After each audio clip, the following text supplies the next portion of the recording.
And welcome to this AKZ BTI class. AKZ BTI class में मेरे सारे साथियों का स्वागत है। मेरे साथियों, आप सब यहाँ JIB के प्रोग्राम के लिए इकट्ठे हुए हैं। All of you have joined this class for JIB examination to be conducted in the month of October 2023. Before we start the class, we shall offer prayers. We shall start the class with prayers, and then we will detail everything about this class to you. So, 1 minute के लिए शांत चित्त बैठेंगे, अपने अपने इष्ट देव का ध्यान करेंगे और उसके बाद हम क्लास स्टार्ट करेंगे।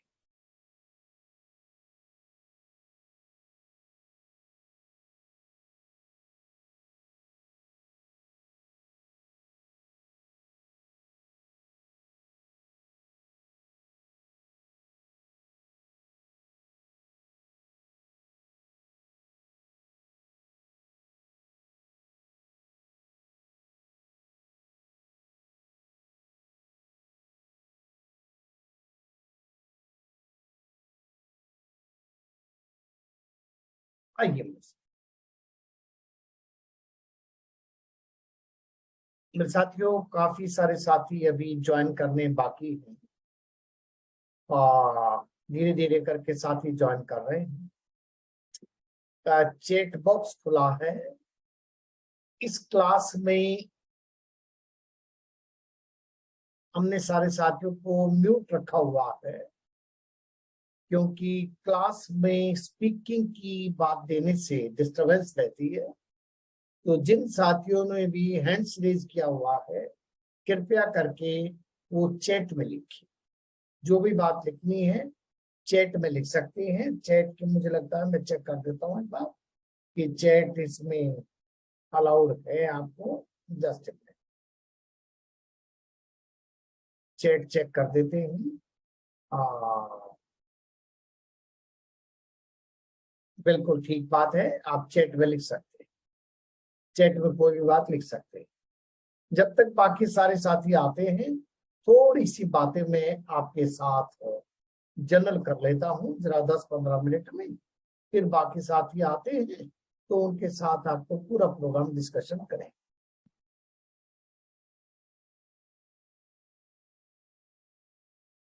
पहले आपके मन में कोई सवाल है तो चलिए चैट में वो बात कर लेते हैं।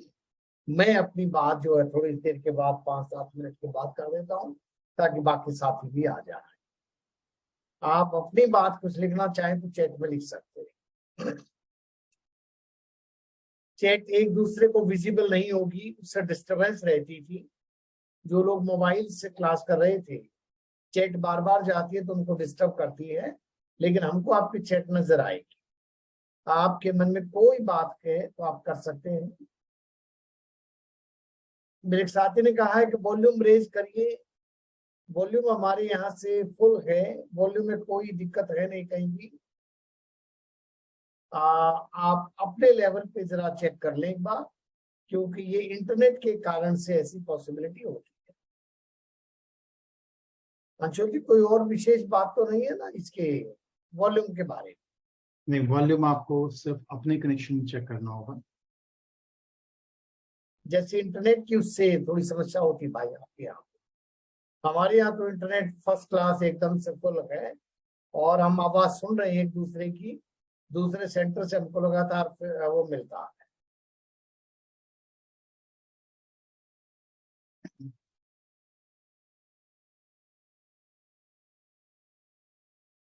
मेरे यहाँ पे कॉन्स्टेंटली फीडबैक आता है आवाज का। एक काम करते हैं, आप लोग थोड़ा सा हमें फीडबैक दे सकते हैं, बाकी लोग भी दे दें। जिनको ठीक आ रहा है वो बता दें कि आपको वॉल्यूम बिल्कुल ठीक सुनाई दे रहा है, प्लीज। उससे हमें एक आइडिया हो जाएगा। हाँ, बहुत अच्छा, ये हैंड रेज करके बता दें, उससे सही रहता है, या ओके कह दें। और अगर आपको गुप्ता सर और मेरे वॉल्यूम के बीच में डिफरेंस हो तो भी बता दें, तो हम चेक कर सकते हैं। वैसे मुझे उनका ऑडियो सही सुनाई दे रहा है, उन्हें मेरा ऑडियो सही सुनाई दे रहा होगा। और हम अलग अलग स्टेशन पे बैठे हुए हैं इस समय। हाँ, इसलिए और हमारी क्लास थोड़ा सा वॉल्यूम इज ओके। थोड़ा सा जिन लोगों को वॉल्यूम की प्रॉब्लम है, आपको सजेस्टेड है कि आप थोड़ा सा वो कर सकते हैं, हेडफोन लगा सकते हैं, जो वो केबल वाला हेडफोन होता है, वो कुछ पहन लें आप, तो आपको बेटर वॉल्यूम आता है सदा ही। स्पेशली अगर कोई ट्रैवल कर रहा है तो आपको आसपास की डिस्टर्बेंस भी होती है, थोड़ा सा प्लीज को देखें।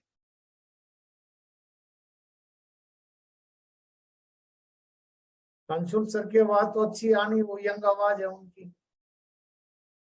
मेरी अपेक्षा तो उनकी आवाज अच्छी रहेगी ना भाई, उनकी यंग आवाज है। बिसाइड्स टेक्नोलॉजी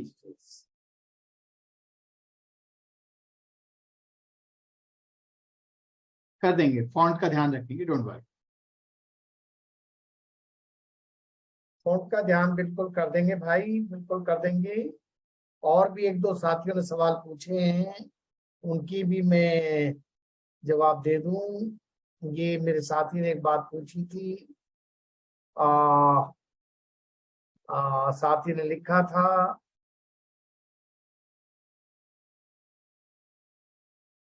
देखिए मेरे साथी ने लिखा है, गुरुजी प्रणाम, मुझे आशीर्वाद दो, मैं सक्सेसफुल हो जाऊं जैसा सब स्टाफ से क्लर्क में हुआ था। बड़ी अच्छी बात है, होंगे क्यों नहीं होंगे। इट्स ए इंग्लिश क्लास और बाइलिंगुअल क्लास। भाई ये बात बड़ी महत्वपूर्ण है, मैं स्पष्ट कर दूं। जब मैं समझाऊंगा या अंशुल जी समझाएंगे तो काफी पोर्शन हम हिंदी में चर्चा करते हैं, और जो स्लाइड्स होती हैं वो इंग्लिश में होती हैं, और जो स्टडी बुक्स होंगी वो भी इंग्लिश में, मॉक टेस्ट इंग्लिश में होंगे। लेकिन जब टीचर एक्सप्लेन कर रहा होता है तो इंग्लिश और हिंदी दोनों का मिक्सचर करके करते हैं। उस समय क्लास बाइलिंगुअल रहती है जब टीचर समझाता होता है, ठीक है ना। और तो किसी साथी की जो है फोन इंक्रीज कर देंगे, ठीक है।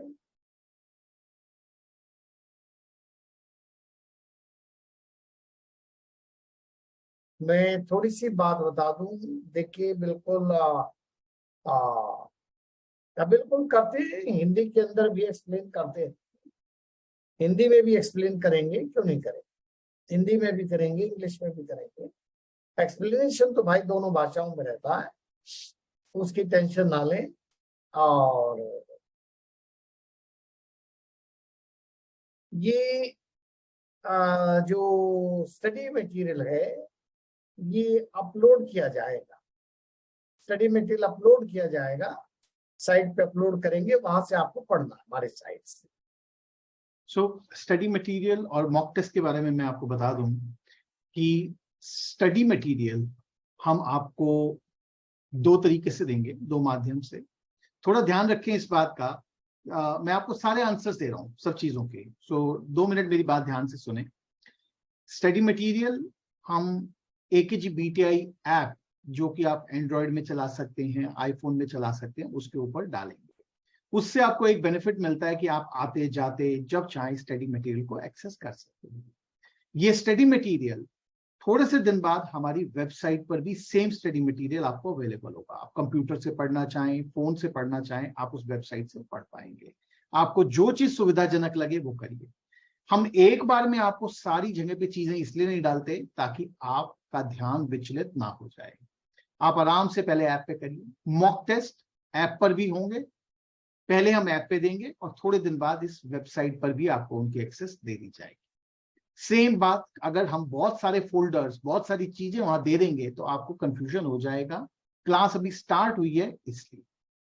स्टडी मटेरियल में आपको PDF की कदापि भी जरूरत नहीं है। आप स्टडी मटेरियल को एक्सेस कीजिए, आराम से पढ़िए, और जहां आपको लगे कि क्लास के अलावा ये बात कुछ खास लग रही है उसको अपनी नोटबुक में नोट करिए। ये इकट्ठा करने वाला स्टडी मटेरियल नहीं है। इतनी बड़ी बड़ी मैकमिलन की बुक्स को हमने बहुत छोटा करके बनाया है, इसलिए PDF नहीं अवेलेबल होगा, प्रिंट आउट कोई अवेलेबल नहीं होगा, आपको इन्हीं दो माध्यम से मिलेगा। दूसरी बात, क्लास रिकॉर्ड की जाएगी, क्लास की रिकॉर्डिंग हम आपको अवेलेबल करवाएंगे। क्लास की रिकॉर्डिंग जिस वेबसाइट पे आज आप आए हैं उस पर ही आपको मिलेगी, और उस वेबसाइट पर आप उसे एंड्रॉयड फोन में यूज कर सकते हैं, एंड्रॉयड डिवाइसेस में यूज कर सकते हैं, मोबाइल आप अपने लैपटॉप में यूज कर सकते हैं, मैकबुक में कर सकते हैं। आप उसको यूज कैसे करेंगे उसका हम आपको कल या परसों हम आपको उसका पूरा तरीका बताएंगे कि आपको रिकॉर्डिंग कैसे एक्सेस करनी है, और इसकी date of access Gupta sir बताएंगे कब तक अवेलेबल रहेंगे रिकॉर्डिंग। रिकॉर्डिंग आपका एग्जामिनेशन जो है वो है 26 अक्टूबर है अंशुल जी। हाँ फाइनली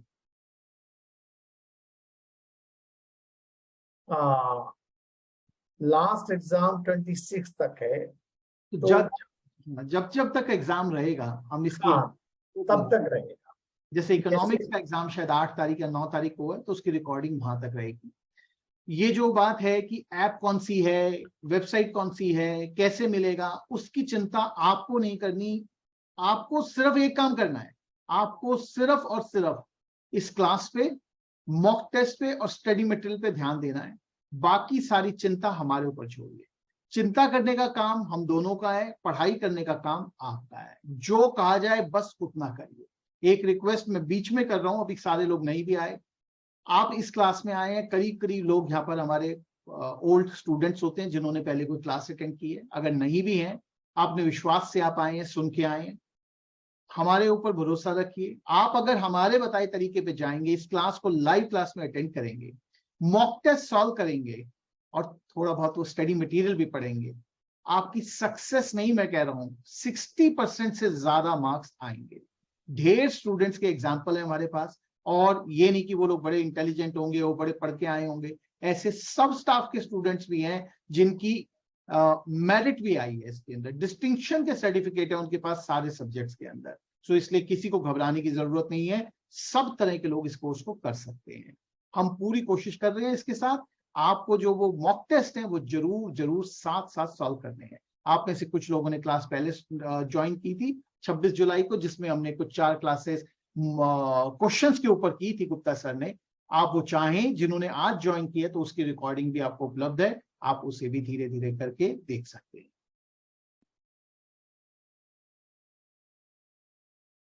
देखिए, बातें अंशुल जी ने क्लियर कर दी हैं।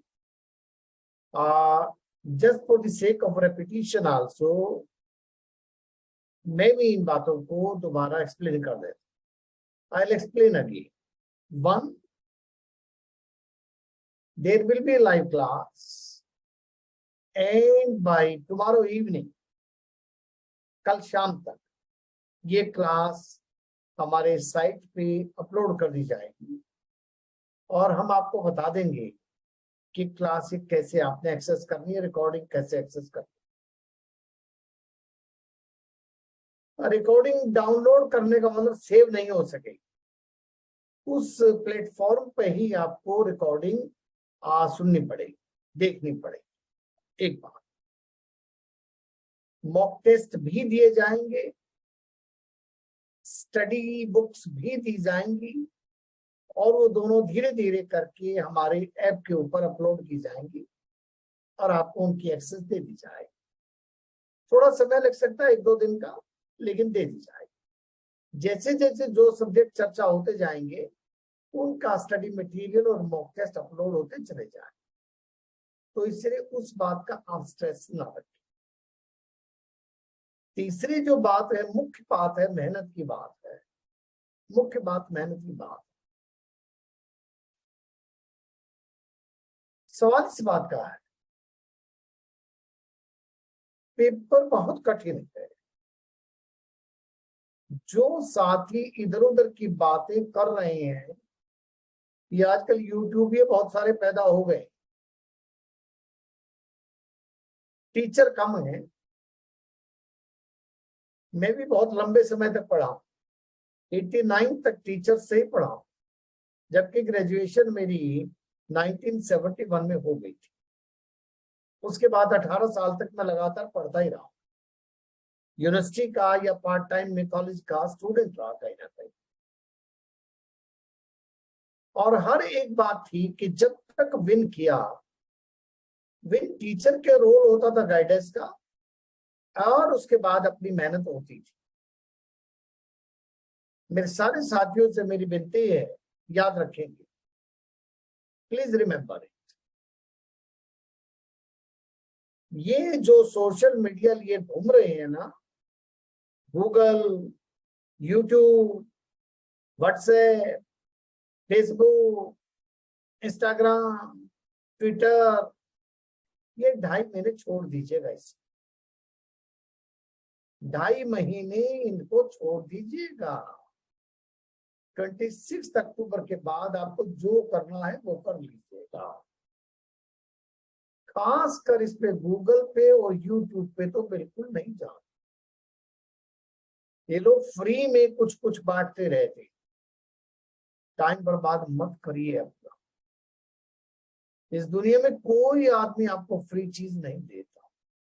दे देगा, 1 आध घंटे की चीज को फ्री दे सकता है। वो बेसिकली हम भी कभी कभार कर लेते हैं। वो बेसिकली अपनी प्रोडक्ट को लोगों तक पहुंचाने का माध्यम होगा। लोगों को पता लगे कि हमारी प्रोडक्ट कैसी है सबके लिए। तो इधर उधर भटक की मत। टाइम आपका लिमिटेड है, निश्चिंत रहिए। अगर यहां से क्लास करेंगे, लाइव क्लास करिए, समय निकालिए, रात आपकी है। 1-2 दिन तक चलाइए, उसके बाद रिकॉर्डिंग देखना स्टार्ट करिए। उसी क्लास की दोबारा रिकॉर्डिंग करिए, मॉक टेस्ट करिए, और ये तीनों काम करने के बाद फिर जो समय मिले तो स्टडी मटेरियल पढ़िए। देखिए, रिवर्स गियर की बात कर रहे हैं हम आपके साथ। अब आपके साथ रिवर्स गियर की बात कर रहे हैं। पहले क्लास करिए, फिर क्लास की फिर रिकॉर्डिंग सुनिए, फिर मॉक टेस्ट करिए, और फिर टाइम बचे तो स्टडी मटेरियल जरूर पढ़िए, और लगातार पढ़िए। और रात अब सोने के लिए नहीं है। ये 2.5 महीने की रात जो है आपके पढ़ने के लिए है। और मुझे मत बताइएगा कि मेरे बैंक में प्रेशर था, मेरा ये था। ये बैंक कैसे चलेगा? यहाँ प्रेशर ही रहेगा। अब ये प्रेशर खत्म होने वाला है नहीं, बैंकिंग इंडस्ट्री उसी प्रेशर में काम करना दोस्तों। तो पहली बात तो ये जरूर। दूसरी बात मैं आपको बता दूं, इसमें 4 सब्जेक्ट हैं।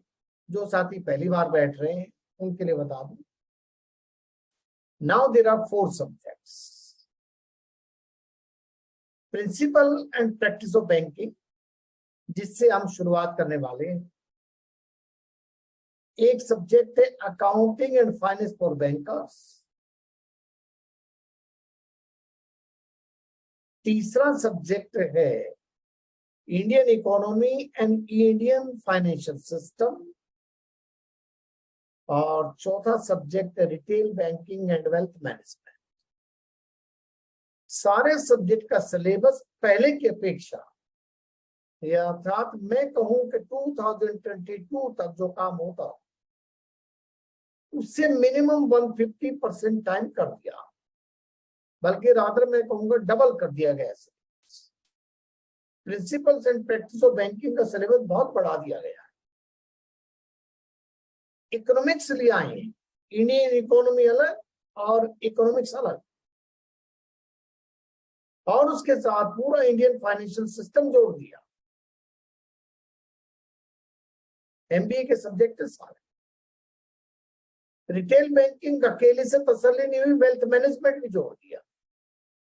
और रिटेल बैंकिंग पहले सीआईबी पे था, उसको जीआईबी पे लिया। और अकाउंटिंग एंड फाइनेंस में एक मॉड्यूल डी हुआ करता था। वो मॉड्यूल डी टोटल थ्योरी था, न्यूमेरिकल थे नहीं उसमें। लोग अच्छे नंबर ले जाया करते, वो हटा दिया इन्होंने। वो सारा principles and practice of banking में ले आए, और वहां में फाइनेंशियल मैनेजमेंट जोड़ दिया गया। 2 मॉड्यूल अकाउंटिंग के, एक मॉड्यूल बिजनेस मैथमेटिक्स का, और एक मॉड्यूल फाइनेंशियल मैनेजमेंट का दिया। तो पेपर सारे टफ बनाए, सारे पेपर टफ बनाए। उन्हीं पेपर में से महत्वपूर्ण पोर्शन क्लास में चर्चा होंगे। मॉक टेस्ट लगभग लगभग हमने हर एस्पेक्ट में कवर किया। यूनिट वाइज मॉक टेस्ट आप उनको ध्यान से करें।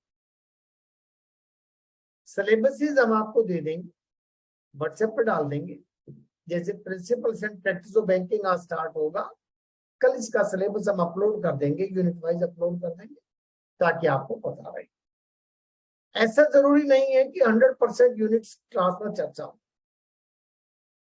हर क्लास के लिए लगभग लगभग समय जो है वो करीब करीब जो है 27 आवर्स का समय रखा गया है और बाकी के 5-7 घंटे रखे गए हैं कि किसी सब्जेक्ट में कुछ हम पिछड़ जाए तो उसके लिए समय रखा जाए। तो इतना मोटी मोटी किताबें लगभग लगभग हमको 18 क्लास ईच में 1.5 आवर की क्लास होती है। 18 क्लासेस में एक सब्जेक्ट कवर करना। पहले टोटल क्लास लगती थी मैक्सिमम 40 आवर्स की। अब ये क्लास जो है उससे 3 गुना टाइम हो गया इस क्लास में। अगर मैं 2020 तक की बात करूंगा, जब फिजिकल क्लास चलती थी तो ये सारा काम हम 40 आवर्स में कर देते। अब क्लास का टाइम लगता है ऑलमोस्ट 120 आवर्स। कोई साथी कुछ भी सवाल पूछ ले, आप खूब पूछिए सवाल जितने पूछने हैं। ये पढ़ाया जाएगा, वो पढ़ाया जाएगा, नहीं पढ़ाया जाएगा, ये होगा, वो होगा। एक ही बात याद रखेंगे, एक सब्जेक्ट पे 27 घंटे की क्लास है। सिलेबस आपको दिखा देंगे, हम कल देना शुरू कर देंगे, आप उसमें से देख लीजिएगा। आप सारी बातें छोड़िएगा, इस क्लास में आप आए, अपने टीचर पे ध्यान रखिए, जो उसको ठीक लगता होगा उसके हिसाब से क्लास करें। और मैंने तो जिंदगी भर ये देखा है कि स्टूडेंट समर्पण की भावना से आएगा और टीचर के बताए दिशा निर्देश के अनुसार काम करेगा तो विनर रहेगा। ये आप कहें कि मैं रात को मेहनत नहीं करूंगा, मेरे तो बैंक से देर से आता हूं, मैं भाई देर से आता हूं तो 4-5 घंटे की नींद काफी होती है। रात 1 बजे तक तो पढ़ना ही है कम से कम। रात 1 बजे तक नहीं पढ़ेगा तो CGI क्लियर नहीं होगा।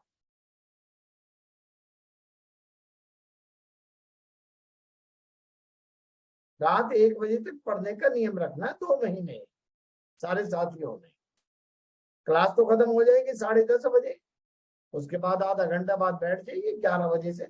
आज नहीं, 1-2 दिन की जब क्लास हो लेगी उसके बाद की बात कर रहा हूँ। 2-3 घंटे पढ़िए, फिर क्लास खत्म होने के बाद रोज का नियम बन जाएगा। फिर देखेंगे पेपर कैसे पास नहीं होता है। खाली क्लास से कुछ सोच बैठा हो कि खाली क्लास करके मेरा पेपर पास हो जाएगा, भ्रम में है। जब तक वो क्लास करने के बाद मॉक टेस्ट नहीं करेगा और कोशिश करके स्टडी मटेरियल में से एक बार नजर नहीं मारेगा, पास होना मुश्किल है।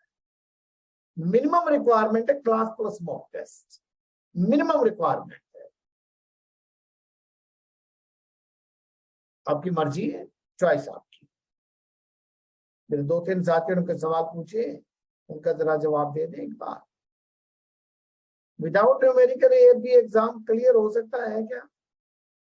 विदाउट न्यूमेरिकल एक बात बताइए, मैं तो कह दूंगा हो सकता है कि नहीं हो सकता है। अकाउंटिंग में अब मॉड्यूल डी हटके वहां भी न्यूमेरिकल आ गए। न्यूमेरिकल से घबरा क्यों रहे हो आप? हम वो वाले न्यूमेरिकल कराएंगे जो आपके लिए आसान होंगे और पेपर उसी में से आएगा। आप काहे घबरा रहे हो? न्यूमेरिकल तो क्या तूफान आ रहा है? न्यूमेरिकल करा देंगे, समझा देंगे, याद करा देंगे, एकदम से एग्जाम में बढ़िया पेपर होएगा आपका। इसलिए टेंशन नहीं लेनी न्यूमेरिकल की। जहां जरूरत होगी वहां पे बताएंगे न्यूमेरिकल्स, ठीक बात है, वही पढ़ेंगे, बस जो आप करवाएंगे अच्छी बात है।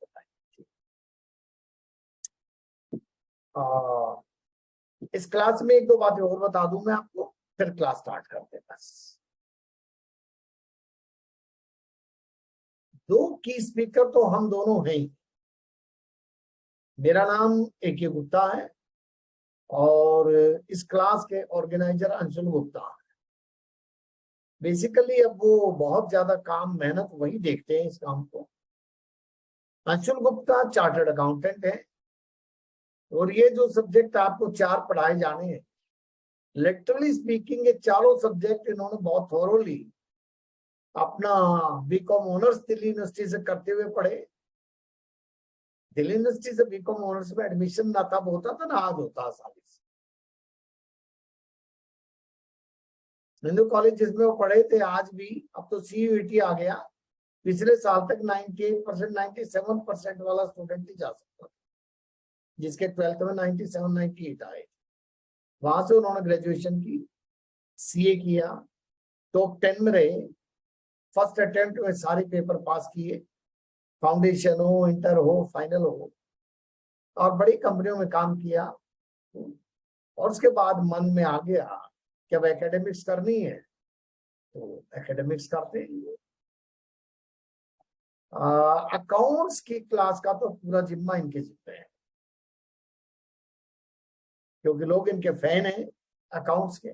The way he teaches accounts, मैं अपने आप में बहुत अच्छा सोचता था अपने बारे में, but I have seen that he is far ahead of me when it comes to the accounts. बाकी सब्जेक्ट में इनकी तो महारत है, तो जहां भी जरूरत होगी इनका इस्तेमाल करेंगे। इस बार हम एक एक्सपेरिमेंटेशन और कर रहे हैं, मैं पहले दिन ही बता दूंगा। इस बार इकोनॉमिक्स पढ़ाने के लिए हम एक साथी का इस्तेमाल कर रहे हैं जो एक्चुअली इकोनॉमिक्स से माहिर है। MA इकोनॉमिक्स है, लीडिंग इंस्टीट्यूट से, और बैंक के अंदर इकोनॉमिक्स डिवीजन के DGM तक रहे, डिप्टी जनरल मैनेजर रहे। उन साथियों से मैंने रिक्वेस्ट किया है कि आप थोड़ी मेरी मदद करें, इकोनॉमिक्स की 2 यूनिट 2 मॉड्यूल उनसे पढ़ाने के लिए रिक्वेस्ट किया है। अगर वो तैयार हो गए तो इकोनॉमिक्स के वो 2 मॉड्यूल उनको देंगे, नहीं तो मैं तो कई सालों से पढ़ा रहा हूँ, 10-15 साल से 20 साल से पढ़ा रहा हूँ, मैं पढ़ा दूंगा, कोई दिक्कत नहीं। अंशुल जी को कहा जाएगा तो ये पढ़ा देंगे, इनकी तो बड़ी थोरो नॉलेज है। लेकिन इस बार हमारी इच्छा ये है जो आदमी एक्चुअली काम करता रहा हो और बैंक की छोटे मोटे व्यक्ति बैंक इकोनॉमिक्स डिवीजन पे जो डिप्टी जनरल मैनेजर लेवल पे थे, इसी प्रकार एक जगह पे रिटेल बैंकिंग का काम जो मेरे साथ ही देखते रहे बैंक में, और वो भी DGM लेवल पे थे और बड़ा इंटेलिजेंट साथी हैं। उनको भी रिक्वेस्ट किया गया अगर उस समय निकाल पाए तो रिटेल बैंकिंग का कुछ पोर्शन उनको देंगे। ये नहीं कि कोई इधर उधर के टीचर ये नौ सीखिए पकड़ कर ले आए और क्लास में लगा दिया, स्टैंडर्ड पर्सन। बात तो एक और साथी से भी कर रखी है, लेकिन सबकी इनकी अवेलेबिलिटी के थोड़े इश्यूज होते हैं। एक तो जनरल मैनेजर रहे मेरे साथी, एक जमाने में मेरे जूनियर थे वो, और बाद में जनरल मैनेजर बने, तो अच्छी बात है। उनको भी कहा भाई समय निकाल सको तो थोड़ा हमारी कुछ फ्लेवर देना, और नहीं तो हम तो आएंगे, हमारे को कोई दिक्कत है। तो अंशुल जी कुछ और बात करनी है या क्लास स्टार्ट कर दें? आई थिंक क्लास स्टार्ट कर सकते हैं। हमने रिकॉर्डिंग के बारे में आपको बताया था कि रिकॉर्डिंग की एक्सेस आपको 1-2 दिन में दे दी जाएगी। क्लासेस करीब करीब अगले दिन लोड हो जाती हैं रिकॉर्डिंग के लिए। कैसे रिकॉर्डिंग एक्सेस होगी, कहाँ एक्सेस होगी, वो हम सब आपको इंस्ट्रक्शंस देंगे। आपकी फिर भी कोई क्वेरी रह जाए तो हमने पहले भी व्हाट्सएप में 3 ऑफिस के नंबर्स भेजे थे, आप वहाँ पे क्वेरी करिए। वहाँ पर मिस्टर दीपक है हमारे ऑफिस में, जो सारी टेक्नोलॉजी से रिलेटेड चीजें देखते हैं, जो ये रिकॉर्डिंग के बारे में देखते हैं। जो इंस्टीट्यूट एक थर्ड पार्टी सर्विस प्रोवाइडर है बैंगलोर बेस्ड, वो आपको रिकॉर्डिंग की एक्सेस देती है, उनके साथ सारा कोऑर्डिनेशन वो करते हैं। रिकॉर्डिंग के साथ मैं एक बात और कह दूं कि आप ये जो ID पासवर्ड आपका है, इसे कोशिश करके एक ही मशीन पे यूज करें और एक जगह पे करें, क्योंकि हम जब उसमें रिकॉर्डिंग के लिए आपका स्टूडेंट आईडी क्रिएट करवाते हैं वहां पर, तो वो लोग पर स्टूडेंट आईडी के हिसाब से उसकी चार्जिंग करते हैं, और वो नहीं चाहते कि वो आईडी अलग अलग तरह से शेयर हो, इसलिए उन्होंने एक अपना एल्गोरिथमिक प्रोग्राम बना रखा है। अगर उनका एल्गोरिदम ये कह देता है कि इसके सस्पिशियस हो गया है ये आईडी, तो वो उसको लॉक कर देते हैं, और फिर हमारा टाइम भी वेस्ट होता है, दोबारा से उसकी फीस भी देनी पड़ती है, आपको भी काफी दिक्कत होगी। तो थोड़ा सा कोशिश करें, कोई ज्यादा दिक्कत हो, कहीं चेंज करनी हो, मशीन कुछ करना हो, तो थोड़ा सा हमारे ऑफिस में बात कर लें, मिस्टर दीपक से बात कर लें या मेल डाल दें, हम उसको रिजॉल्व करवा देंगे आपके लिए। किसी तरह से आपको किसी दिन क्लास में दिक्कत आ जाए कि नहीं समझ आ रहा, क्लास एक्सेस नहीं हो रही, तो हमारा ऑफिस आपको करीब करीब 7 बजे बंद हो जाता है। आप अगले दिन एक्सेस कर सकते हैं, रिकॉर्डेड क्लास से उसको आप एक्सेस करेंगे, घबराने की बात नहीं है। साथ साथ अपने मॉक टेस्ट प्लीज सॉल्व करिए। सर ने पहले कहा है, लेकिन हम आपको बताते चलेंगे क्लास के साथ कौन सी यूनिट आज हो रही है। मॉक टेस्ट वहां पर यूनिट वाइज ही लोडेड है, आप आराम से यूनिट वाइज अपने मॉक टेस्ट को सॉल्व कीजिए। स्टडी मटेरियल भी कोशिश की गई है काफी हद तक, मॉड्यूल वाइज तो जरूर बनाया गया है, काफी जगह पे हमने उसको यूनिट वाइज भी लोड किया है, तो आप उसी तरह से अपना स्टडी मटेरियल पढ़ सकते हैं, थोड़े से नोट्स बना सकते हैं। मैं बार बार इस बात को रिपीट कर रहा हूं, हमारे पास दोनों तरह के मिक्स्ड एग्जांपल्स होते हैं स्टूडेंट्स के। लास्ट अटेम्प्ट में इकोनॉमिक्स में बहुत कठिनाई स्टूडेंट्स ने फेस की, ये एक सच्चाई है। इकोनॉमिक्स का ओवरऑल JAIIB में इकोनॉमिक्स का रिजल्ट थोड़ा पुअर था, लेकिन हमारे पास हमारे ऐसे स्टूडेंट्स भी हैं जिनके 68 69 मार्क्स भी आए उसी इकोनॉमिक्स के सब्जेक्ट में, इन्हीं क्लासेस इन्हीं मॉक टेस्ट की बदौलत।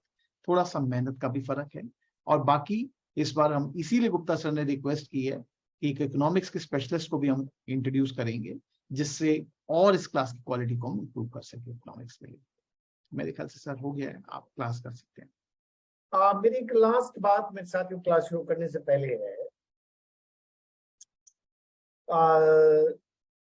7:30 पे क्लास स्टार्ट होती है, और एट 7 PM मैं अपना फोन साइलेंट करके मैं दूसरी जगह पर रख देता हूं। तो आप ये मान के चलिए 7 बजे के बाद आपको ना तो ऑफिस में एक्सेस होगी ना मेरे पास होगी। तो आप अपना सिस्टम जो क्लास का एंट्री करने का वो आपने देख लिया, किसी कारण से आप क्लास एक्सेस ना कर पाए, कोई समस्या आ जाए तो टेंशन ना ले, अगले दिन रिकॉर्डिंग से करते, अगले दिन रिकॉर्डिंग से करते। 7 बजे के बाद मैं तो फोन बंद कर देता हूं। मुझे जिस दिन क्लास लेनी होती है मैं इस फोन की बीमारी को दूर रखता हूँ।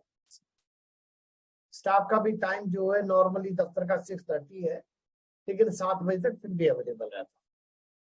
जब भी बात करनी हो आप बात कर सकते हैं, सुबह 10:30 बजे से लेके 6:30 बजे के बीच में आप ऑफिस में बात कर सकते हैं। नंबर आपके पास आए हुए, ठीक है ना।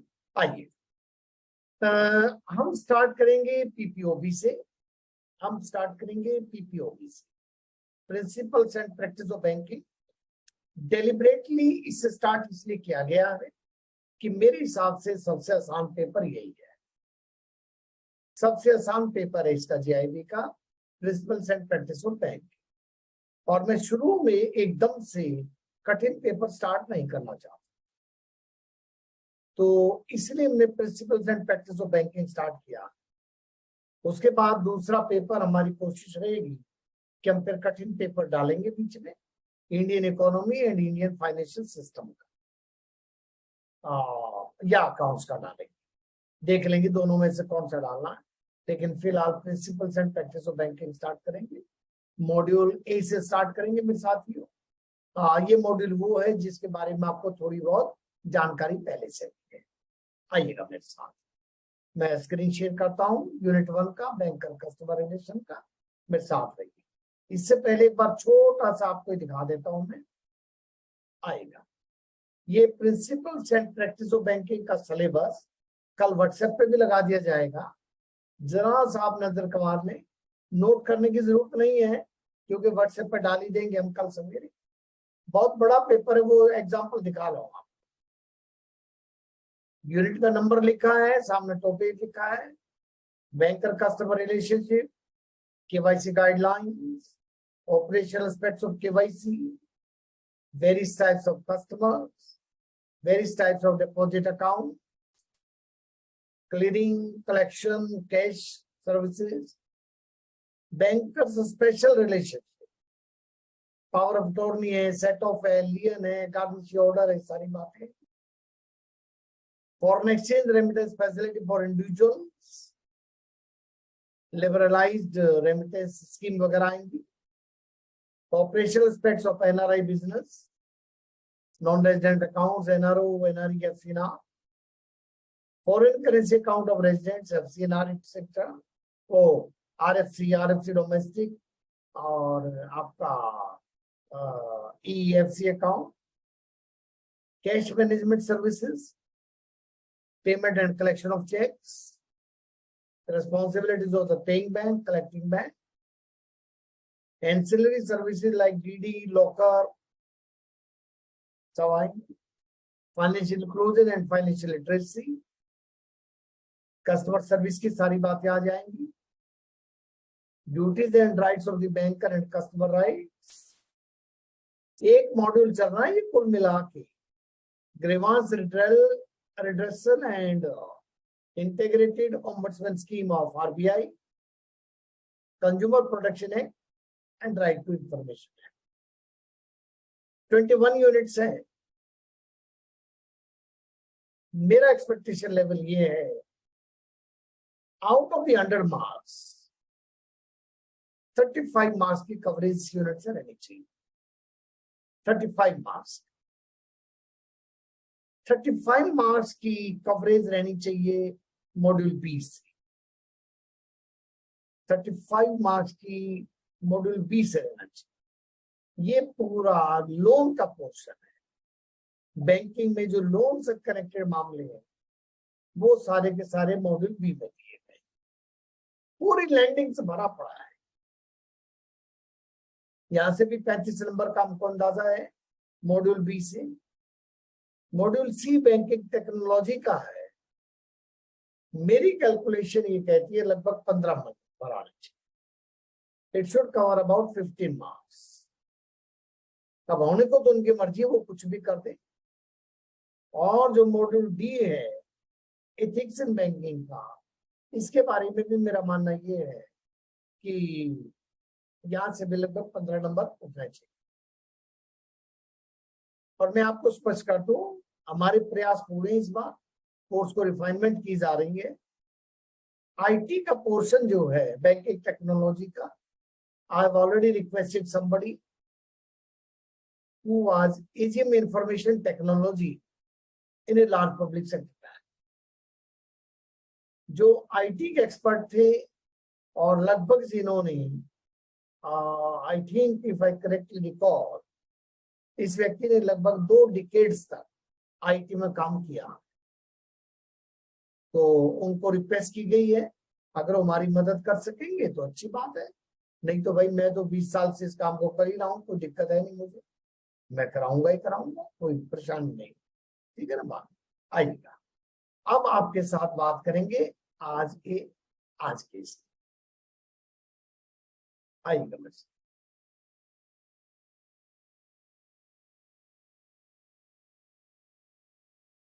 Just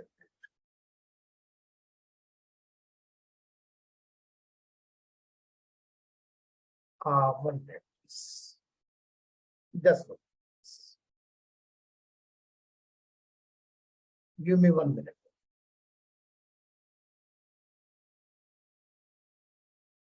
Give me only 1 minute.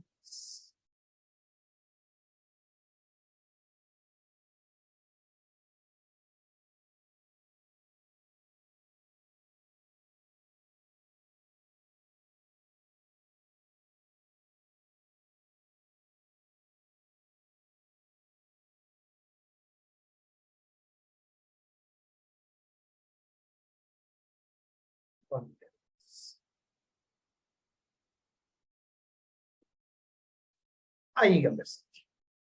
आसान टॉपिक लिया बिल्कुल। बैंकर कस्टमर रिलेशनशिप यूनिट 1 है। बैंकर कस्टमर रिलेशनशिप है। नोट्स थोड़े से बना सके तो बना लीजिएगा, कॉपी साथ रखिएगा, पेन साथ रखिएगा। नहीं बना सके तो टेंशन मत लीजिएगा, ध्यान से सुनिएगा, बाद में रिकॉर्डिंग सुनेंगे तब बना लीजिएगा। स्टडी मटेरियल वहां लगाया जाएगा, वहां से भी आप पढ़ सकते हैं, तो इसलिए टेंशन ना लें। लेकिन अगर अपने हाथ से लिखेंगे थोड़ा बहुत तो आपको याद ज्यादा होगा। आप ये मत कहिएगा मेरे से स्पीड कम कर दीजिए, स्पीड कम करने से फायदा होगा नहीं, स्पीड कम नहीं रख सके। सिलेबस बहुत बड़े हैं, मान लीजिएगा पीपीओबी का लगभग 1000 पेजेस की किताब है, हमको टाइम मिला मैक्सिमम 30 आवर्स मैक्सिमम है। 27 घंटे नॉर्मली रखे, फिर भी और 3 घंटे की ग्रेस दे देंगे, 30 घंटे का टाइम हो गया, तो स्पीड तो रखनी है। आज सबसे पहली बात, बैंकर कस्टमर रिलेशन में मेरा ध्यान करिएगा, क्या पढ़ना चाहते हैं। भाई जानना चाहते हैं कि बैंक क्या होता है, कस्टमर क्या होता है, और मैंने पूरा फोकस जो है IIBF की किताब के हिसाब से क्लास चला। I'll conduct this class as per IIBF book।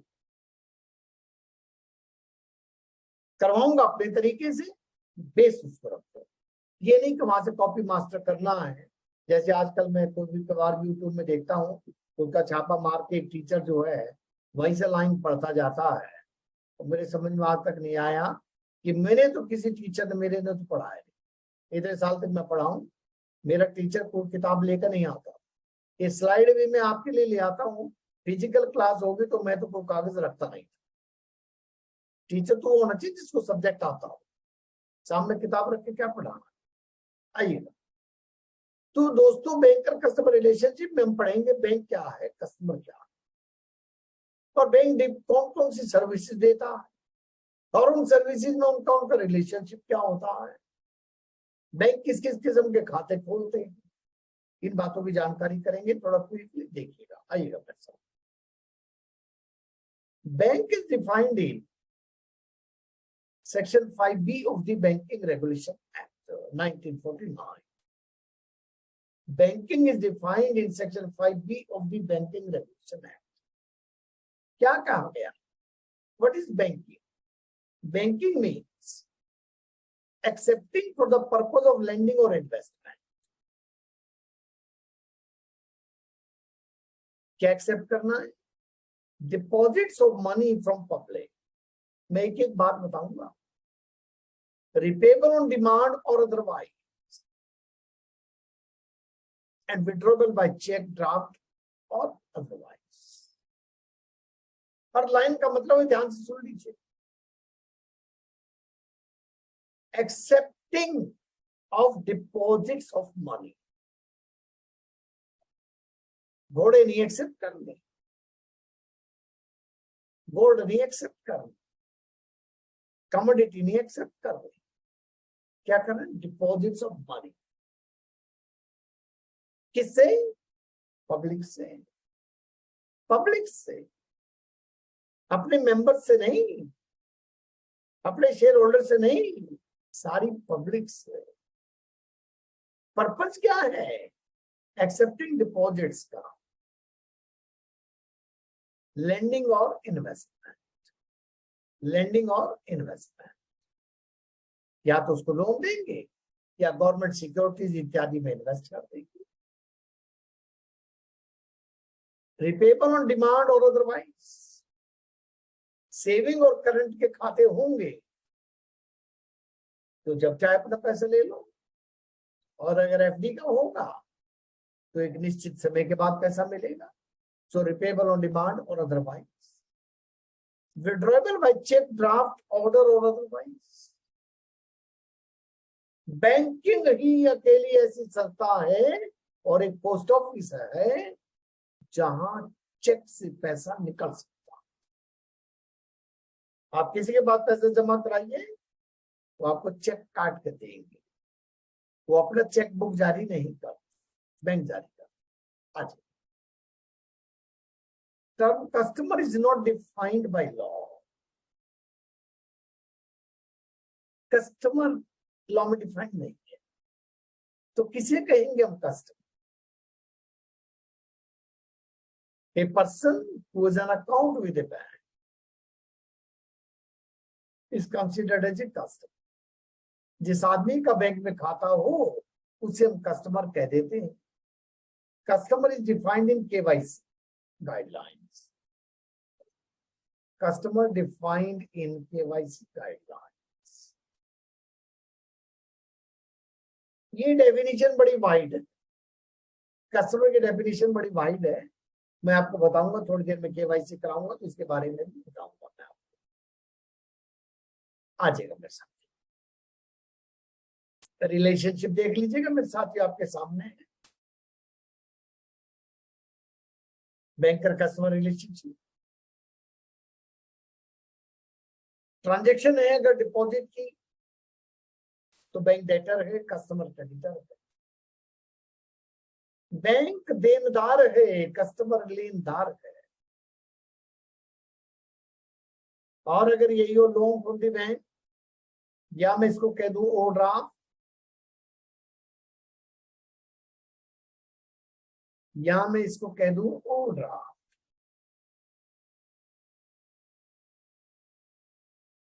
तो बैंक हो जाएगा क्रेडिटर, बैंक हो जाएगा लेनदार और कस्टमर हो जाएगा डेटर।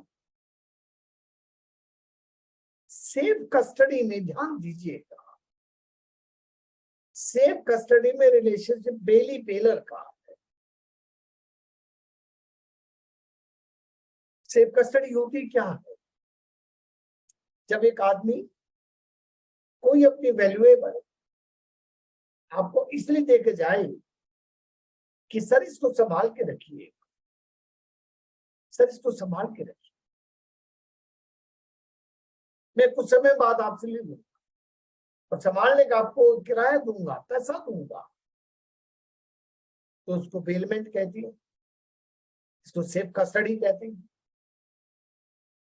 जो सामान जमा करवाएगा वो बेलर, कस्टमर जमा कराता तो customer bailor and bank will be bailee. जिसके पास सामान जमा करवाया जाएगा वो bailee, bank will be bailee. Locker के केस में लेसर लेस, लॉकर के केस में लेसर लेस, मकान मालिक किराएदार, licensor licensee, bank lessor customer lessor. Collection of cheque में standing instruction, collection of cheque में standing instruction, bank agent customer principal. इकट्ठी कर देते हैं, ये लीजिएगा, ये यहाँ कर देता हूं मैं, कलेक्शन ऑफ चेक के साथ ही जोड़ देता हूँ। ये लीजिएगा,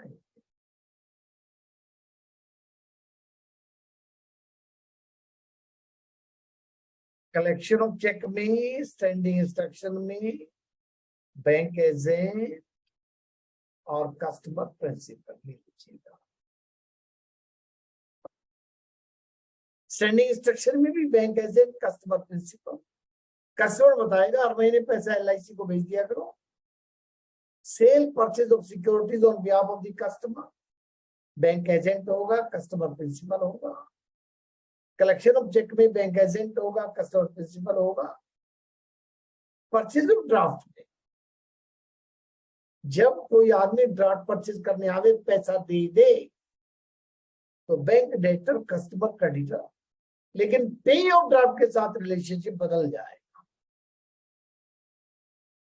अब बैंक ट्रस्टी और कस्टमर बेनिफिशियरी होगा, बैंक ट्रस्टी और कस्टमर बेनिफिशियरी होगा, यानी बैंक उस पैसे को कस्टमर के भरोसे पे रखे हुए है, बैंक उस पैसे को कस्टमर के भरोसे पे रखे हुए है।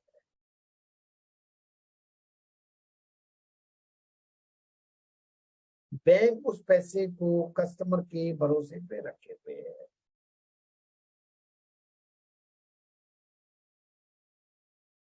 Money deposited but instructions not given for its disposal.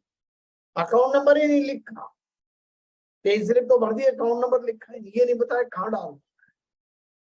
तो bank trustee customer beneficial. Articles left by mistake, locker operate करने आया कोई, लोकर ऑपरेट किया,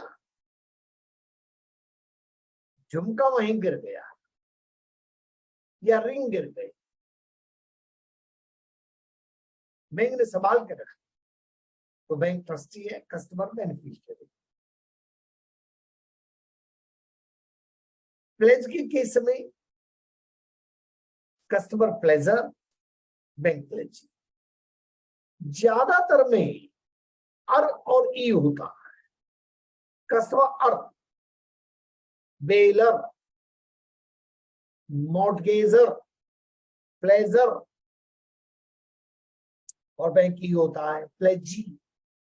मॉर्टगेज के केस में मॉर्टगेजी।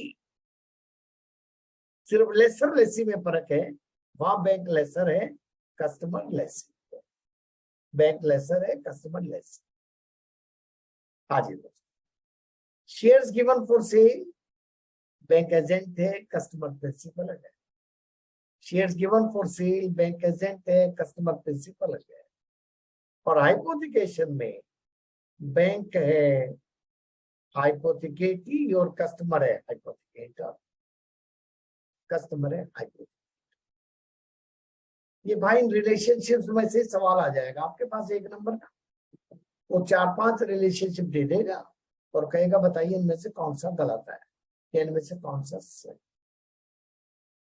आ जाएगा, नेक्स्ट बढ़ेंगे तो अगली बार। थोड़ा सा देख लीजिएगा, ये तो बात आसान है, बहुत आसान है। डिफरेंट डिपॉजिट प्रोडक्ट्स और सर्विसेज, बैंक किस किस किस्म की प्रोडक्ट और सर्विसेज ऑफर कर रहे हैं। नॉर्मली डिपॉजिट में बैंक 3 प्रोडक्ट ऑफर करते हैं साथ, सही पूछो तो 2 करते हैं। Demand deposits, time deposits. Deposits are either demand deposits और टाइम डिपॉजिट्स। डिमांड डिपॉजिट में 2 प्रकार के डिपॉजिट है हमारे पास। Demand deposits are current account and saving account. Demand deposits are current account and saving account. Time deposits. Time deposits are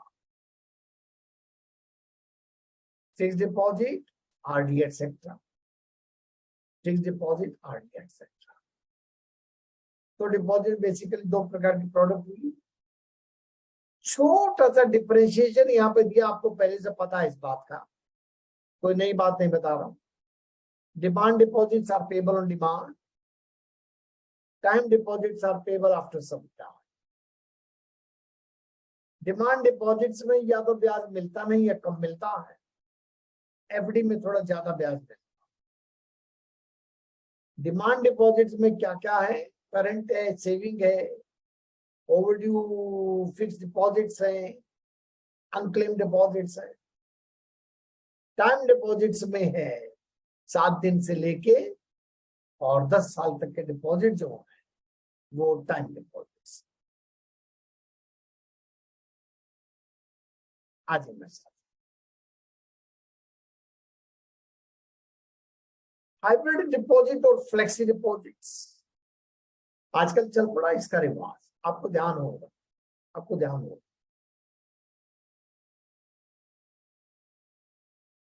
SVEEP in sweep out की scheme चलती है saving current, वो हो गया combination of demand and fixed deposits.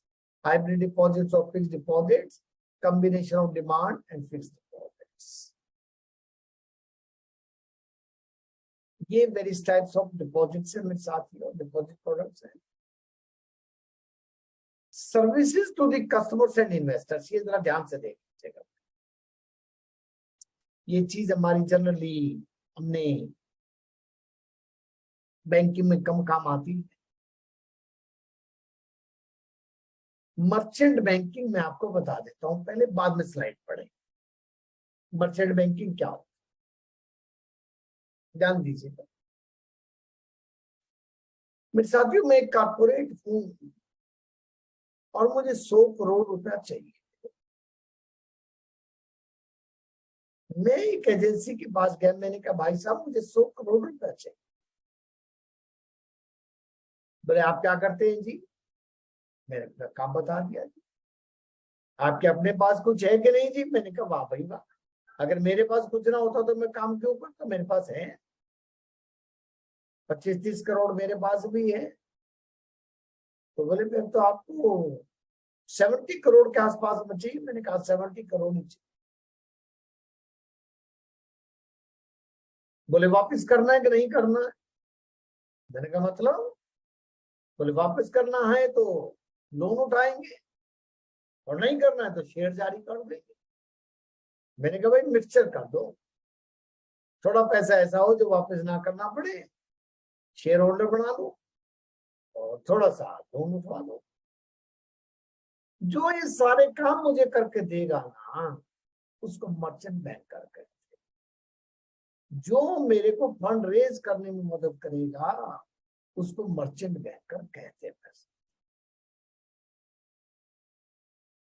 तो merchant bankers आप note करिएगा मेरे साथ, ध्यान करिएगा। Merchant bankers are financial intermediary, बिचौलिए हैं, facilitating transfer of capital, facilitating transfer of capital. एक आदमी से दूसरे आदमी को कैपिटल ट्रांसफर करने का काम करते हैं। फ्रॉम दोज हु ओन, जिनके पास पैसा है, to those who use it, corporates का, गवर्नमेंट्स, जिसके पास पैसा उससे लेके कॉर्पोरेट या सरकार को दें, दिलाने का इंतजाम करें, उसको हम कहते हैं मर्चेंट बैंकर। तो मर्चेंट बैंकर कैसे मदद करता मेरे साथ वो भी देखिए। बात को समझना भाई, अगर समझ आ गई तो सारा काम बढ़िया हो जाएगा। समझ में नहीं आती वहां जब किताबें पढ़ते हैं। मर्चेंट बैंकर हेल्प से कॉर्पोरेटिव आईपीओ। आप तो बैंक के साथी हैं, आपके बैंक भी आईपीओ निकाला करते थे। सबसे पहली बार जब शेयर बाजार में फेंका जावे तो उसको कहते हैं इनिशियल पब्लिक ऑफरिंग। बोलो पब्लिक ऑफरिंग। अगर एक बार किसी ने पहले पैसा उठा लिया था फिर दोबारा मार्केट से पैसा उठावे तो फॉलो पब्लिक ऑफर। इन दोनों को हम पब्लिक इश्यू कहते हैं, चाहे आईपीओ हो चाहे एफपीओ, पब्लिक इश्यू कहते हैं दोस्तों। And private placement of debt और equity, private placement of debt और इक्विटी। प्राइवेट प्लेसमेंट का मतलब ये होता है पब्लिक को ना जारी किया जाए। इनको मर्चेंट बैंकर्स को पता होता है किस किसके पास पैसा है, उनको कह देते इसका आए हुए शेयर ले लो भाई थोड़े से। तो private placement of debt. Merchant bankers और भी कुछ काम करते हैं। मर्चेंट बैंक और भी कुछ काम करते हैं। स्टॉक मार्केट से डीलिंग करनी पड़ती है ना शेयर्स के, तो regulatory clearance from SEBI stock exchange ROC, SEBI से, स्टॉक एक्सचेंज से, रजिस्ट्रार ऑफ कंपनी से जो भी फॉर्मेलिटी पूरी करने में मदद करते हैं। Clearance from SEBI for IPO और एफपीओ। अगर कोई आईपीओ या एफपीओ लाना है तो सेबी से पहले अनुमति लेती। अनुमति तो मिल गई, फिर planning and timing of IPO FPO कि भाई पब्लिक पैसा लगा दे, ऐसे टाइम में जारी करना। Under writing of the public issue,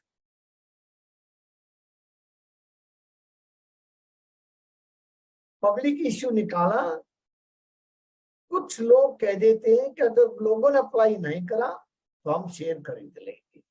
under writing का मतलब होता है कुछ लोग ये गारंटी दें अगर आपके शेयर में लोगों ने पैसा नहीं लगाया तो हम खरीद लें, उसको हम कहते हैं अंडर राइटिंग। तो इन कामों में भी मदद करते हैं। सेबी से क्लियरेंस लेना, सेबी से आईपीओ के अप्रूवल लेना, उसका टाइमिंग प्लान करना और पब्लिक इशू की अंडरराइटिंग वगैरह करना। अब आइए लीज फाइनेंसिंग के बारे में बात करें। आपने सुना, अपना मकान मेरे पास नहीं था तो जिसके पास मकान था मैं उससे किराए पे ले लेता हूं, तो उसको लीज करना कहा करते थे। मेरा मकान नहीं है, मकान किसी और का है। बैंक की नौकरी तो आपको पता है ट्रांसफरेबल है।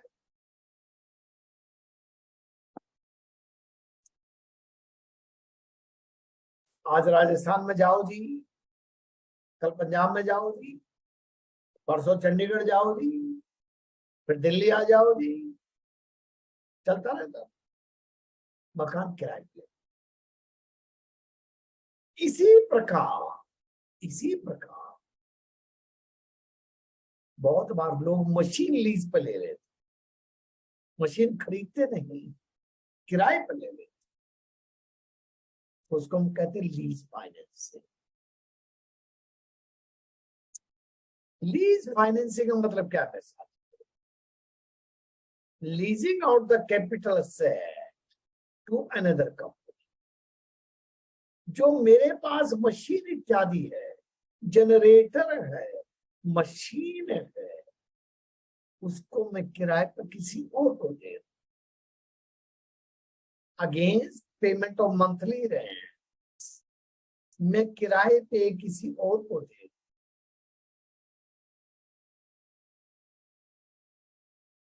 तो उसे लीज फाइनेंसिंग कहते हैं। जो मेरी मशीन का डिप्रिसिएशन होगा, मैंने आपको किराए पर मशीन दी है, जो उस पे डिप्रिसिएशन लगेगा उसको मैं अपना खर्चा दिखा देता हूं किताबें लिखते समय, तो मुझे टैक्स में थोड़ा फायदा हो जाता है। तो lessor can charge depreciation, lessor can charge depreciation against taxable profit. तो ज्यादा टेंशन में मत रहना भाई, कोई बात समझ में आए तो छोड़ सकते, चीजें बहुत सारी आएंगी, सारी बातें पकड़ में नहीं आती। मैं तो अपना पूरा प्रयास करता हूं, सामान के ऊपर जो डेप्रिसिएशन लगता है उसको मैं अपना खर्चा दिखा के अपने प्रॉफिट में से घटा के बचे हुए पे टैक्स दे सकता हूं। लेसी को क्या फायदा है जी? लेसी को फायदा ये है, लेसी को फायदा ये है कि मुझे वो सामान खरीदना नहीं पड़ता। मशीन आ रही थी 5 करोड़ की, मेरे को 5 करोड़ नहीं लगाना पड़ा, मैं तो हर महीने 5 लाख रुपए रेंट दे देता, 5 लाख रुपए हर महीने रेंट दे देता, मेरा काम चल गया। तो लेसी को कैपिटल कॉस्ट में पैसा नहीं लगाना पड़ेगा। और जो मैं किराया दूंगा, ध्यान दीजिएगा, जो मैं किराया दूंगा प्रॉफिट एंड लॉस बनाते समय वो मेरा खर्चा माना जाएगा, तो मुझे भी टैक्स में फायदा हो जाएगा, मैं अपने प्रॉफिट में से घटा दूंगा। तो lease charges are considered as revenue expense. जो मैं किराया दूंगा उसे रेवेन्यू एक्सपेंस माना जाएगा और मेरे प्रॉफिट में से घटा दिया जाएगा। और लास्ट बात, lessee of the equipment does not become the owner. आपने मशीन मेरे से किराए पे ली तो मालिक मैं रहूंगा मशीन का, आप मशीन के मालिक कभी नहीं करें, आप कभी मशीन के मालिक नहीं करें, आप खाली यूज करते रहिए, रेंट देते रहिए, मालिक नहीं करें।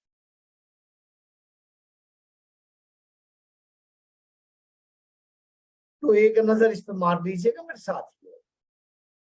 लेसी को क्या एडवांटेज है, आपको क्या एडवांटेज है? Use of the asset without capital cost, बिना कुछ मोटा पैसा लगाए आप एसेट का इस्तेमाल कर रहे हैं, खाली किराया दे रहे हैं। मकान की बात करूं तो मकान में पैसा लगा नहीं, खाली किराया दे के ले लिया। Lease rentals are revenue expense, तो मेरा टैक्स बच जाएगा। Lease rentals are revenue expense, तो मेरा टैक्स बच जाएगा। No impact on liability side of the balance sheet, no impact on liability side of the balance sheet. Balance sheet को देखेगा मेरी, अगर मैंने लोन ले रखा होता 1-2 करोड़ का, तो उनको लगता है यार इसने तो लोन ही बड़ा ले रखा, मैंने किराए पे ले रखी है, तो मेरी बैलेंस शीट में कोई लायबिलिटी रेज ही नहीं होगी।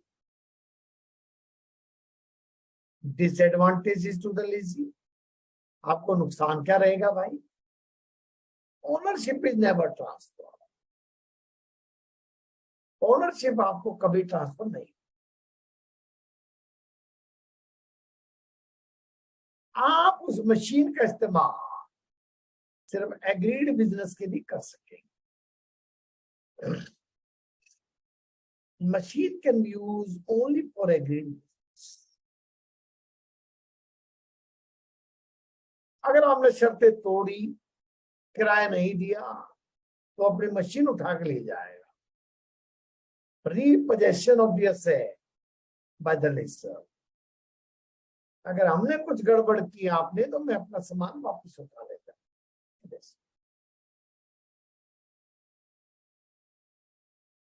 ये मेरे साथ रिलीज के बारे में बात थी। 1-2 बातें और कर ले, फिर आपके सवाल है। Plastic money, debit card, credit card, charge card, इनको प्लास्टिक मनी कहते हैं।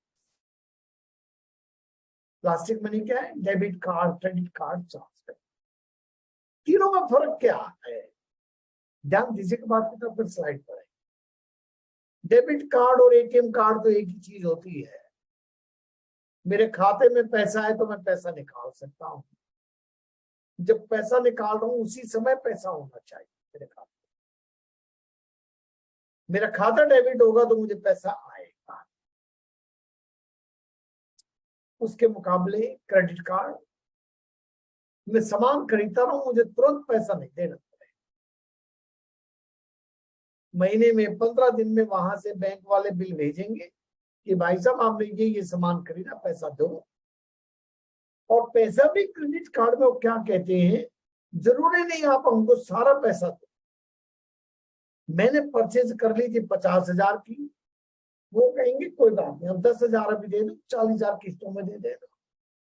मेरे को क्रेडिट दे देते हैं, ब्याज मोटा लेते हैं, 24%, 30%, 36% का ब्याज देते। और चार्ज कार्ड भी क्रेडिट कार्ड जैसा है, क्रेडिट कार्ड जैसा। मैं सामान क्रेडिट पर खरीदता रहता हूं। 50,000 का सामान खरीद लिया, बिल आ गया मेरे पास, लेकिन पैसा तुरंत देना पड़ेगा,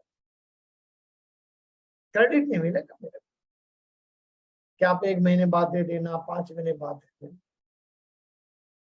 भाई charge card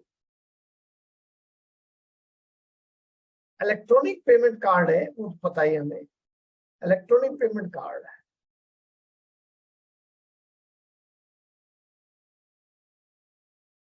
card holder is not charge interest. Card holder credit पर सामान खरीदे जाता, ब्याज नहीं देना पड़ा, बट नीड्स टू पे, need the user to pay the balance due in full। जितने का बिल आएगा वो मुझे तुरंत देना पड़ेगा, किस्तों में नहीं। क्रेडिट कार्ड में बात यह है, utilise the sanction credit limit for making purchases. इससे मुझे समय मिल जाएगा कि 50,000 का बिल है तो 10,000 तुरंत दे दो, बाकी किस्तों में दे दे। यहां तक मेरे साथियों कोई सवाल है तो मेरे से पूछ लीजिएगा।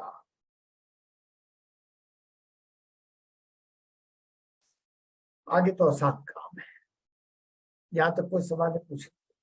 हमने 3-4 बातें की हैं। Types of the services provided, banker customer relationships, type of deposit products, types of cards, merchant banking, DC। कोई सवाल के साथ ही मैंने पूछ लीजिए।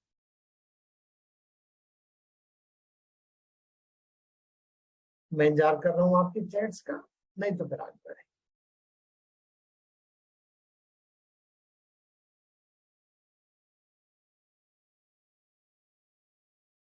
कोई सवाल के साथ के मैंने पूछ लीजिए।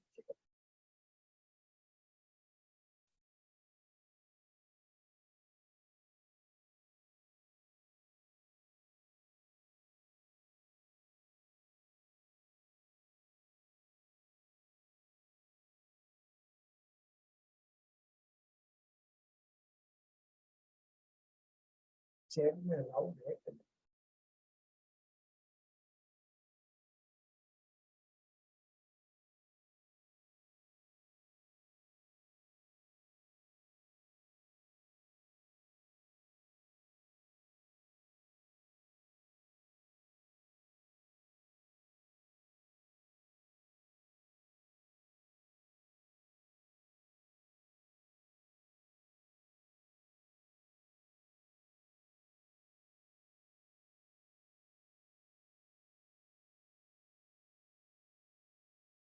नेक्स्ट बढ़ जाए दोस्तों आज ही।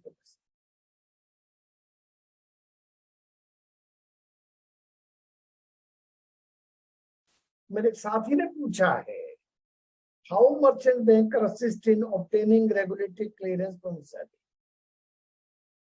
जितनी फॉर्मेलिटी है ना, डॉक्यूमेंटेशन है, वो सारी मर्चेंट बैंकर ही करके देता है। जो भी फॉर्म भरने हैं, आपका मान लीजिएगा मैं बैंक में खाता खुलवाने आऊं, अभी तो आप अच्छे आदमी हैं, मेरा खाता खुद ही खोल देते हैं।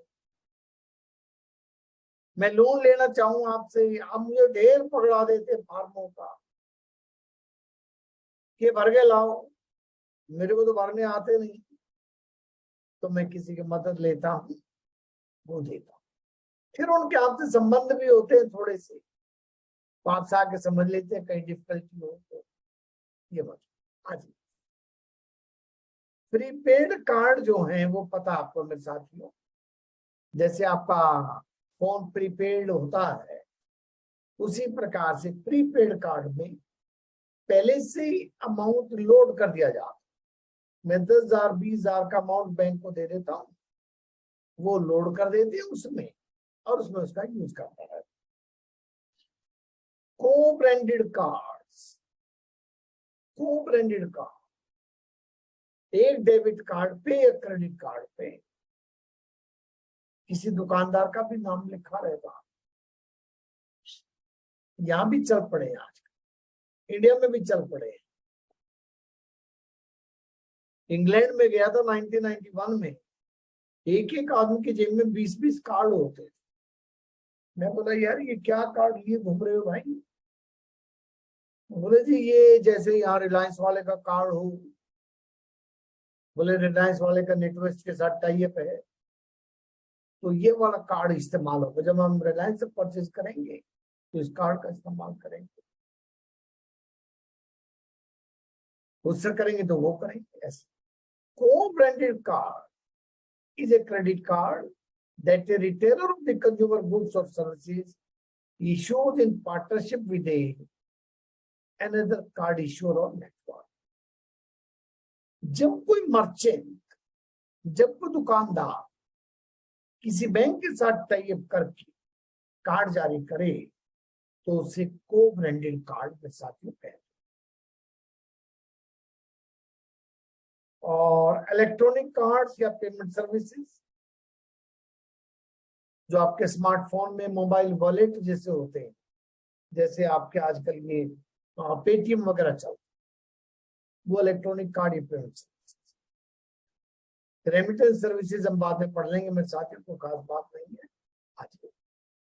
गवर्नमेंट सर्विसेज भी पढ़ते हैं।